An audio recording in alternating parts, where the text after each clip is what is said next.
ইকরা বিসমি রাব্বিকাল্লাযী খালাক, নবী আপনি পড়তে থাকুন, আপনি পড়ুন, আপনার রবের নামের পড়া পড়ুন। আর আপনার উম্মতদেরকে জানিয়ে দিন, ও মায়ের উম্মতেরা, তোমরাও তোমাদের সন্তানদেরকে জীবনের প্রথম দিকে শিক্ষা, জীবনের প্রথম ধাপে কমপক্ষে 3 থেকে 4 বছর কোরআনের শিক্ষায় শিক্ষিত করো, রবের নামের পড়ায় পড়াও, রবের নামের শিক্ষায় শিক্ষিত করো। তাহলেই সমাজ থেকে অন্যায়, অবিচার, জুলুম, অত্যাচার, নির্যাতন সবগুলো বন্ধ হয়ে যাবে, সমাজে শান্তি প্রতিষ্ঠা হবে। কেবল সমাজে শান্তি প্রতিষ্ঠা হবে না, আপনার ঘরে শান্তি আসবে, আমার ঘরে শান্তি আসবে, আপনার সমাজে শান্তি আসবে, আমার সমাজে শান্তি আসবে, আপনার ইউনিয়নে শান্তি আসবে, আমার ইউনিয়নে শান্তি আসবে, আপনার থানায় শান্তি আসবে, আমার থানায় শান্তি আসবে, আপনার জেলায় শান্তি আসবে, আমার জেলায় শান্তি আসবে, আমার বিভাগে শান্তি আসবে, আপনার বিভাগে শান্তি আসবে, আমার দেশে শান্তি আসবে, আপনার দেশে শান্তি আসবে। এমনকি পুরো বিশ্বময় শান্তির সুবাতাস বইতে থাকবে। জোরে বলেন ঠিক না বেঠিক? মক্কার মানুষের মধ্যে কোনো মনুষ্যত্ব নাই, মক্কার মানুষের মধ্যে কেবল আধিপত্য আছে, মক্কার মানুষের মধ্যে কেবল হিংসত্ব আছে। ও নবী, এই সময়ে আপনাকে আমি অন্য কথা বলার দরকার ছিল।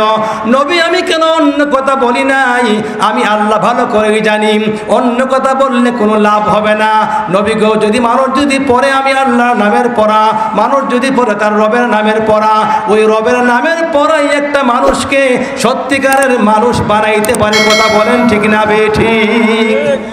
তাফসীর কারক আল্লামা ইদ্রিস কান্দলবী রাহমাতুল্লাহি আলাইহি তাফসীরে মারিফুল কোরআনের 8ম খণ্ডে লিখেছেন যে আল্লাহ পাক রব্বুল আলামিন দুনিয়ার জমিন সৃষ্টি করতে গিয়ে আল্লাহ পাক রব্বুল আলামিন প্রথম 4টা জিনিসকে সৃষ্টি করেছেন। জুড়ে বলেন কয়টা?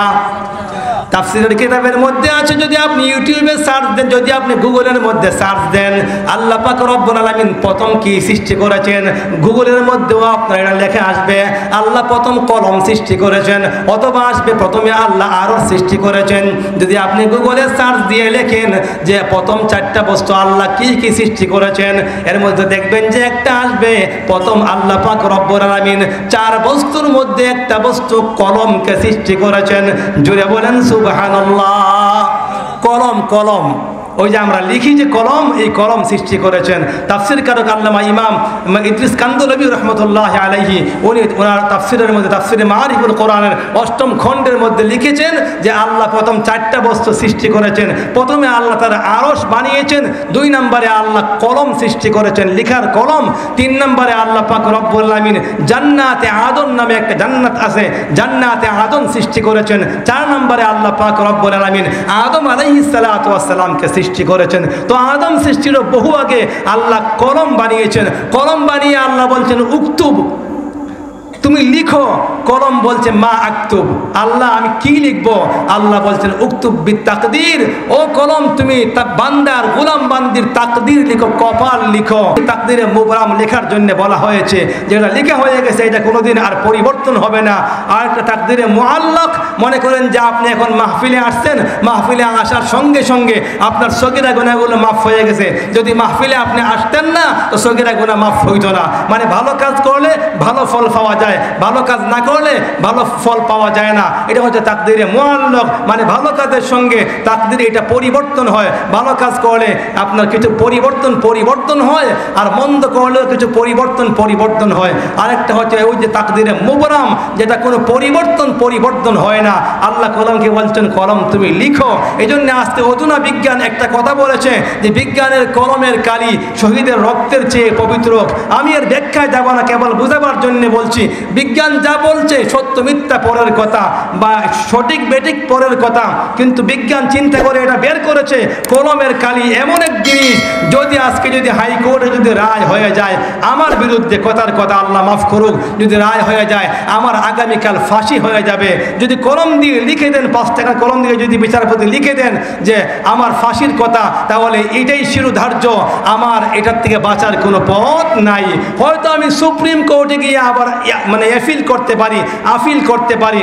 আপিলেও যদি সেই রায়কে বহাল রেখে দেওয়া হয়, না ওর ফাঁসি হবে, তাহলে এই যে কলমে ফাঁসি লিখে ফেলেছে, এই কলমের এমন দাম, এই ফাঁসির থেকে আপনাকে আর কেউ ক্ষমা করতে পারবে না। হয়তো রাষ্ট্রপতির কাছে আপনি যাইবেন, প্রাণ ভিক্ষা চাইবেন, যদি উনি বলেন না প্রাণ ভিক্ষা দেব না, দেওয়া যাবে না, ওর ফাঁসি হবে, ওনার যদি কলম দিয়ে লিখে দেন আপনার ফাঁসি হয়ে যাবে।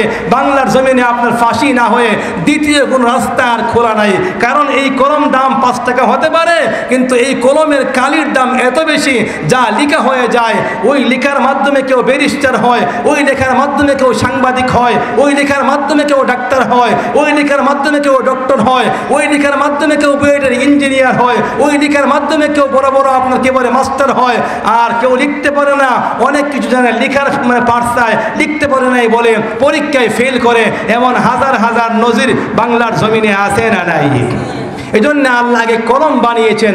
আর নবীকে বলছেন, নবী আপনি পড়ুন বিসমি রব্বিকাল্লাযী খালাক, রবের নামের পড়া পড়ুন। আল্লাহ দুই দিকে আমাদেরকে বোঝাচ্ছেন, আল্লাহ দুনিয়ার জমিন সৃষ্টি করার আগে আল্লাহ প্রথম কলম বানান কেন? বলে আল্লাহ বোঝায় কলমের দাম আমি আল্লাহর কাছে অনেক বেশি, কলমের মাধ্যমে শিক্ষা হয়, কলম ছাড়া শিক্ষা পূর্ণাঙ্গতা লাভ করে না। এই জন্য কলমের দাম আমি আল্লাহর কাছে বেশি। কাজেই বান্দা তুমি কলম দিয়ে লিখবে, কলম দিয়ে তুমি লেখাপড়া করবে। বান্দা লিখতে গিয়ে পড়তে গিয়ে প্রথম তোমার পড়া, প্রথম তোমার লেখা হবে রবের নামের পড়া। কথা বলেন ঠিক না বেঠি? এই জন্য আল্লাহ বলছেন, ইকরা বিসমি রাব্বিকাল্লাযী খালাক। ও নবী মুহাম্মদুর রাসূলুল্লাহ সাল্লাল্লাহু আলাইহি ওয়াসাল্লাম, আমি জানি মক্কার পরিবেশটা বড় বৈরী, আমি জানি নবী মক্কার পরিবেশটা আপনার অনুকূলে না, আমি জানি মক্কার পরিবেশটা ইসলামের অনুকূলে না, আমি জানি মক্কার মানুষগুলো সত্যিকারের মানুষ না, মক্কার মানুষের মধ্যে কোনো মনুষ্যত্ব নাই, মক্কার মানুষের মধ্যে কেবল আধিপত্য আছে, মক্কার মানুষের মধ্যে কেবল হিংসত্ব আছে। ও নবী, এই সময় আপনাকে আমি অন্য কথা বলার দরকার ছিল। নবী, আমি কেন অন্য কথা বলি নাই? আমি আল্লাহ ভালো করেই জানি অন্য কথা বললে কোনো লাভ হবে না। নবী গো, যদি মানুষ যদি পড়ে আমি আল্লাহর নামের পড়া, মানুষ যদি পড়ে তার রবের নামের পড়া, ওই রবের নামের পড়াই একটা মানুষকে সত্যিকারের মানুষ বানাইতে পারে। কথা বলেন ঠিক না বেঠিক?